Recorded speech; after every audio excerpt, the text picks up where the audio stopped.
Assalamualaikum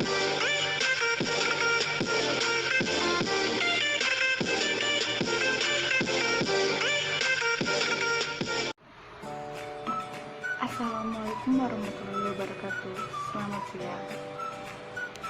Di pertemuan kali ini kita akan membahas pengertian organisasi dan juga prinsip-prinsip organisasi. Sebelumnya, perkenalkan nama saya Fitriani. Saya kelas 2A Akuntansi Manajerial, jurusan akuntansi, prodi D4 Akuntansi Manajerial. Jadi sebelumnya kita akan membahas pengertian organisasi.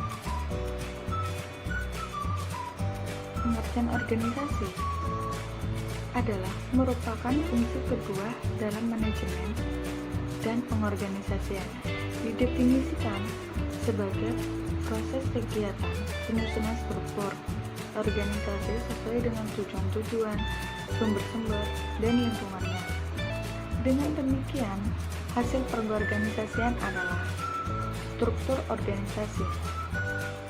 Pengorganisasian adalah suatu langkah untuk menetapkan, menggolongkan, dan mengatur berbagai macam kegiatan yang dipandang dalam bentuk visi yang tepat bagi suatu ruangan pekerjaan administrasi, ruang laboratorium, serta penetapan tugas dan wewenang seorang pendelegasian wewenang, dan seterusnya dalam rangka untuk mencapai suatu tujuan bersama. Jadi, di sini juga ada pengertian organisasi. Organisasi berasal dari istilah Yunani, orgnum, dan istilah lain organum yang dapat berarti alat, bagian, dan anggota badan. Menurut James D. Money, organisasi adalah setiap perserikatan manusia untuk mencapai tujuan bersama. Beberapa penulis menemukan bahwa ada 3 ciri organisasi. Yang pertama adanya sekelompok orang. Yang kedua, antara hubungan dalam suatu pekerjaan yang harmonis. Yang ketiga, kerjasama didasarkan atas hak, kewajiban, dan tanggung jawab masing-masing orang untuk mencapai tujuan. Organisasi juga dapat didefinisikan sebagai berikut. Yang pertama, ada organisasi statis, adalah organisasi atau wabah di mana administrasi atau manajemen yang dijalankan atau yang dilaksanakan. Dan yang kedua adalah organisasi dinamis, merupakan perubahan atau organisasi yang terjadi dalam organisasi tersebut secara terus-menerus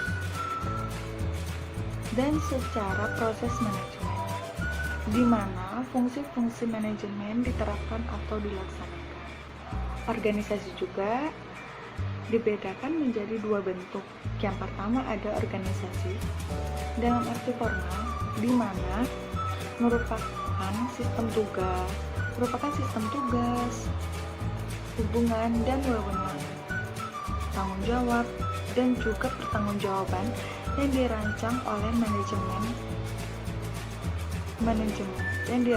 manajemen agar pekerjaan dapat dilakukan untuk mencapai tujuan. Sesungguhnya organisasi formal ini tidak lain adalah organisasi statis. Jadi, organisasi dalam arti formal ini masuk di dalam kata organisasi statis. Yang kedua ada organisasi dalam arti formal.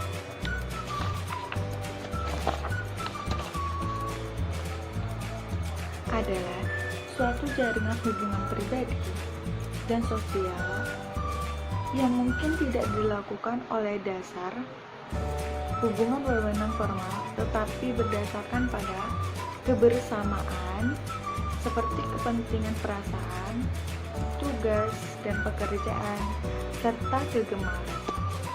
Nah, yang paling penting, kita akan membahas prinsip-prinsip organisasi. Prinsip-prinsip organisasi. Agar suatu organisasi dapat berjalan dengan baik, maka perlu diperhatikan atau berpedoman pada beberapa asas dan prinsip-prinsip organisasi sebagai berikut. Yang pertama ada perumusan tujuan yang jelas. Jadi, tujuan adalah hal yang ingin dicapai untuk dipelihara baik berupa materi dan non-materi dengan melakukan satu atau lebih kegiatan bagi suatu badan. Tujuan kita akan berperan sebagai berikut. Yang pertama, pedoman ke arah mana organisasi itu akan dibawa. Yang kedua, landasan bagi organisasi yang bersangkutan. Ketiga, ada menentukan macam aktivitas yang akan kita lakukan. Yang keempat, menentukan program, prosedur, ISME, atau yang disebut dengan koordinasi, integrasi, simplikasi, sinkronisasi, dan juga mekanisasi. Jadi, semua itu harus kita lakukan sebelum kita melakukan aktivitas. Jadi, semua yang kita bahas tadi adalah tujuan yang jelas untuk melakukan aktivitas. Terus yang kedua, ada prinsip pembagian kerja. Pada akhirnya akan menghasilkan departemen dan job description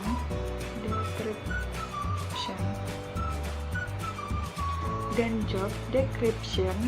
Dalam mengadakan pembagian pekerjaan, ada beberapa dasar yang dapat dipakai sebagai pedoman, yaitu yang pertama, ada pembagian atas dasar wilayah atau teritorial.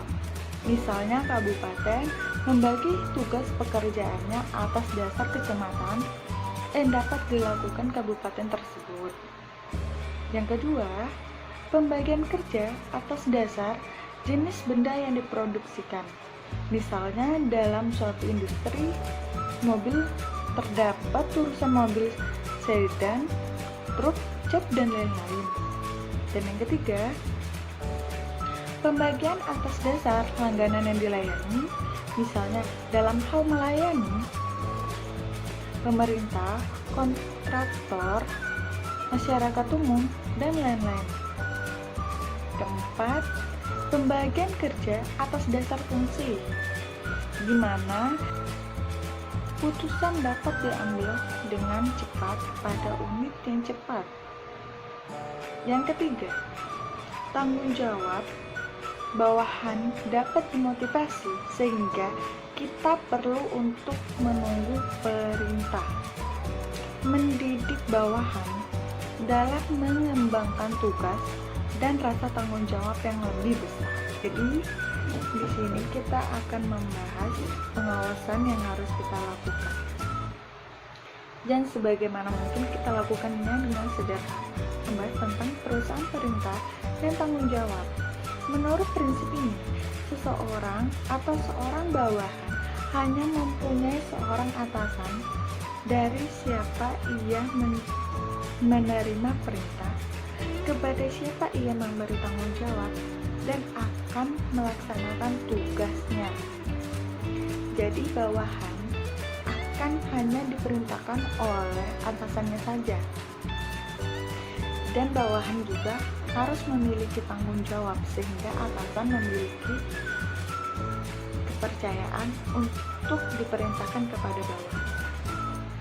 Sekian dan terima kasih. Mungkin itu saja yang bisa saya dapat sampaikan. Kurang lebihnya mohon maaf dan wassalamualaikum warahmatullahi wabarakatuh.